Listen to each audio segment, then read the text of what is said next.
അത്തം 10-ന് പൊന്നോണമാണ്. പക്ഷെ കൊല്ലത്തെ സംബന്ധിച്ചിടത്തോളം അത്തം 10 വിക്കറ്റിന്റെ 10.5 മാറ്റുള്ള ജയത്തിന്റെ ദിവസമാണ് ഇന്ന്. First of all congratulations captain. വീണ്ടും ഫൈനലിൽ എത്തിയിരിക്കുകയാണ്. ഇന്നലെ കണ്ട സച്ചിനല്ല, ഇന്ന് ഭയങ്കര പോസിറ്റീവാണ്. അങ്ങനെയല്ല, കാരണം നമ്മളെപ്പോഴും നമ്മുടെ ടീം ബിലീവ് ചെയ്യുന്ന ഒരു കാര്യമാണ് നമ്മുടെ ബെസ്റ്റ് നമുക്ക് ആ ഒരു ഗിവൻ ഡേയിൽ വരും എന്നുള്ള കാര്യം. അപ്പൊ ഇന്ന് നമ്മൾ കംപ്ലീറ്റ്ലി നമ്മൾ ഡോമിനൻസ് ചെയ്ത് നമ്മൾ ഇന്ന് പ്രകടനം കണ്ടു എല്ലാവരുടെയും. ഇങ്ങനത്തെ ഒരു പ്രകടനമാണ് നമ്മൾ എല്ലാ മാച്ചും പ്രതീക്ഷിക്കുന്നത്. പക്ഷെ മാച്ചാണ്, നമുക്ക് എന്ത് സംഭവിക്കാം. ബട്ട് ഇന്ന് നമുക്ക് നമ്മുടെ ഡേ ആയിരുന്നു, അതുകൊണ്ട് നമ്മുടെ ഹീറോസ് എല്ലാം നന്നായിട്ട് ചെയ്തു. സച്ചിന്റെ ആവനാഴിയിൽ ആയുധങ്ങളായിരുന്നു ഇതെല്ലാം. എന്റെ 10 ഫിംഗേഴ്സ് ആണ് ഈ എല്ലാവരും. ഇവരിപ്പോ 3 പേരുള്ളൂ, ബാക്കി ഫിംഗേഴ്സ് എല്ലാവരും റെസ്റ്റ് എടുത്തോണ്ടിരിക്കുകയാണ്. ഒരു ഫിംഗർ എവിടെ ഉണ്ട്. സോ അപ്പൊ ആസ് എ ക്യാപ്റ്റൻ എനിക്ക് ഭയങ്കര ഗ്രേറ്റ്ഫുൾ ആണ്. കാരണം നമ്മൾ അതിന്റെ ലെഫ്റ്റ് റൈറ്റ് നോക്കുമ്പോഴത്തേക്കും എല്ലാം നമുക്ക് ഒറ്റയ്ക്ക് മാച്ച് ചെയ്യിപ്പിക്കപ്പെടുന്ന ആൾക്കാരാണ്. അപ്പോ as A captain I am very grateful. തുടക്കം ഗംഭീരമായി. ആദ്യ ഓവറിൽ സച്ചിൻ എറിയാൻ വന്നത് ഒരു ശുഭസൂചനയായി കാണുന്നുണ്ടോ? അങ്ങനെയല്ല, കാരണം നമ്മളെപ്പോഴും അവരുടെ ഒപ്പോസിഷൻ അനുസരിച്ചാണ് നമ്മളെപ്പോഴും പ്ലാൻ ചെയ്യുന്നത്. അവർക്ക് 2 ലെഫ്റ്റ് ഹാൻഡേഴ്സ് ഉണ്ടായിരുന്നു, പിന്നെ ഇനീഷ്യലി വിക്കറ്റ് കുറച്ച് സ്ലോവും കൂടെ ആയിരുന്നു, അതുകൊണ്ട് മാത്രമല്ല.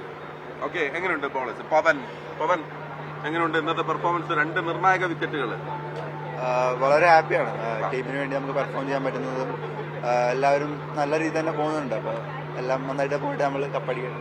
എല്ലാം നമ്മൾ 6th പ്രോസസ് നമ്മൾ നന്നായിട്ട് ചെയ്യുക. ഫൈനലിലേക്കായിട്ട് ചില തന്ത്രങ്ങൾ മാറ്റിവെച്ചിട്ടുണ്ടാവും. അത് ഫൈനലിലേ പറയുള്ളൂ. വിജയ്ക്ക് ചെറിയ പരിക്കുണ്ട്, സംസാരിക്കാൻ പ്രയാസമുണ്ട്. 7 സ്റ്റിച്ച് അല്ലേ? 9 സ്റ്റിച്ച് 7 ഇത് വെച്ചിട്ടാണ് ഇന്ന് കളിച്ചത്. അതെ അതെ അതെ.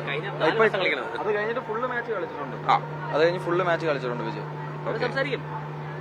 പ്രയാസമുണ്ട്, അതുകൊണ്ടാണ്. കുഴപ്പമില്ല, എന്തായാലും ഗംഭീരമായിരുന്നു കേട്ടോ. മനോഹരമായ ഏറായിരുന്നു, അതിഗംഭീരമായ വിക്കറ്റുകളായിരുന്നു. ബാറ്റർമാർ ആകെ വെള്ളം കുടിച്ചു. ഓക്കെ, ഇനി അതും കണ്ടിന്യൂ ചെയ്യാം. അജയ് ഘോഷ് വീണ്ടും തീപ്പൊരി ബോളർ. സച്ചിൻ, അജയ് ഘോഷ് നമ്മളെ മീഡിയ വണ്ണിന്റെ ഒരു പ്രോഗ്രാമിനകത്ത് അജയ് ഘോഷിനെ കുറിച്ച് ഞങ്ങൾ പറഞ്ഞ് അത് വലിയ വൈറലായി. അതെ അതെ അതെ.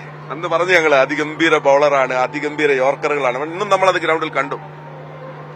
സച്ചിൻ ചേട്ടൻ പറഞ്ഞ പോലെ ചെയ്യാൻ പറ്റി. പ്ലാൻ അനുസരിച്ച് ഇപ്പം വിക്കറ്റ് സ്ലോ ആയിരുന്നു, അപ്പം അതിനനുസരിച്ച് സ്ഥലത്തെറിയാൻ പറഞ്ഞ് നമ്മളത് ചെയ്തു. അപ്പൊ ഫൈനലിലേക്ക് എങ്ങനെയാണ് ഫൈനലിന്റെ ഒരുക്കങ്ങൾ, കാര്യങ്ങൾ? കഴിഞ്ഞ തവണ വന്ന കോഴിക്കോടാണോ ഇനി അതല്ല കൊച്ചിയാണോ? ആര് വന്നാലും നമുക്കൊരു പ്രശ്നമല്ല. ആര് വന്നാലും നമ്മൾ സിറ്റുവേഷൻ അനുസരിച്ച് എറിയാം. അതെ, അത് തന്നെ പ്ലാൻ. ഓണം ഗംഭീരമായോ? സന്തോഷം. ഫൈനലും കൂടെ എടുക്കണം. ഒരു 3 പായസം കൂട്ടി സദ്യ കഴിച്ച ഫീൽ ഉണ്ടോ? ഇല്ല, ഇനി പായസം കഴിക്കാനിരിക്കണം. 7-ാം തീയതി കഴിക്കണം. 7-ാം തീയതിക്കാണ് മാറ്റി വെച്ചിരിക്കുന്നത്. ഭരത് സൂര്യ ഈ കുറഞ്ഞ സ്കോറിലാണ് ആലപ്പുഴയെ തൃശ്ശൂരിനെ വീഴ്ത്തിയതെങ്കിലും അതിനിടയിലും നമ്മളൊരു മിന്നൽ പ്രകടനം കണ്ടു. അതിവേഗ ഒരു അർദ്ധ സെഞ്ചുറി, മനോഹരമായ ബാറ്റിംഗ്, അതിഗംഭീരമായ ബൗണ്ടറികൾ, അതിലേറെ മനോഹരമായ സിക്സറുകൾ. അപ്പൊ ഇന്നത്തെ ഡേ 2ാമത്തെ കളിയല്ലേ അല്ലേ ഭരത് കളിക്കുന്നത്? ഇന്നത്തെ ദിവസം എങ്ങനെ ഉണ്ടായിരുന്നു മൊത്തത്തിൽ? ഇത് നമ്മള് മാച്ച് തുടങ്ങുന്നതിന് മുന്നേ കഴിഞ്ഞ 2 മാച്ചായിട്ട് നമുക്ക് പറഞ്ഞൊരു കാര്യമായിരുന്നു. നമ്മള് കഴിഞ്ഞ കൊല്ലത്തെ അല്ലെങ്കിൽ ഇരീസ് കൊല്ലം സെയിലേഴ്സ് ഇങ്ങനെയല്ല കളിച്ചുകൊണ്ടിരുന്നത് എന്നുള്ളത്. കാരണം നമുക്കൊരു ആ ഒരു എനർജി ഉണ്ടായിരുന്നു, അത് നമുക്ക് തിരിച്ചു കൊണ്ടുവരണം എന്നുള്ള ഒരു വാശി ഉണ്ടായിരുന്നു. അപ്പൊ അത് നമുക്ക് ഇത്തവണ കഴിഞ്ഞ 2 മാച്ചിൽ അത് നല്ലോണം പ്രകടനമായിട്ടുണ്ട്. തൃശ്ശൂര് വേർക്കുന്നത് കണ്ടു ബൗളർമാർക്ക് മുന്നിൽ. പക്ഷെ നിങ്ങൾ ബാറ്റ് ചെയ്യാൻ ഇറങ്ങിയപ്പോ അത് കാണുന്നില്ല. വളരെ സിമ്പിൾ ആയിട്ട് കളിക്കുന്നുണ്ടായിരുന്നു. ബാറ്റിലേക്ക് ബോൾ വരുന്നുണ്ടായിരുന്നോ?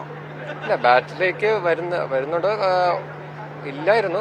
കുറച്ച് പാട് തന്നെയാണ്. പക്ഷെ അവർ ആ 86 ഓൾ ഔട്ട് ആയപ്പോ തന്നെ അവരുടെ പകുതി അവിടെ തീർന്നു. അപ്പൊ നമ്മൾ തിരിച്ചു പോയപ്പോഴും നമ്മൾ പറഞ്ഞൊരു കാര്യമാണ്, ഇത് ഫിനിഷ് ചെയ്തിട്ട് വരണം. നമ്മളൊരു സ്റ്റേറ്റ്മെന്റ് ഉണ്ടാക്കണം. കാരണം അങ്ങനെ വേണം നമ്മൾ കളിക്കേണ്ടത്. നമ്മള് അടുത്ത മാച്ചസിലേക്ക് പോകുമ്പോൾ നമ്മുടെ അപ്പോണന്റ് 2 തവണ ചിന്തിക്കണം. ഇങ്ങനെ നമ്മൾ ഇത്ര ഒരു ഫോമിലാണ് വരുന്നത്, നമ്മുടെ ഡേയിൽ നമ്മൾ തകർത്തിട്ടേ പോകത്തുള്ളൂ എന്നുള്ള ഒരു ഭയം അപ്പുറത്തെ അപ്പോണന്റിന് ഭയം ഇരിക്കട്ടെ അല്ലെ.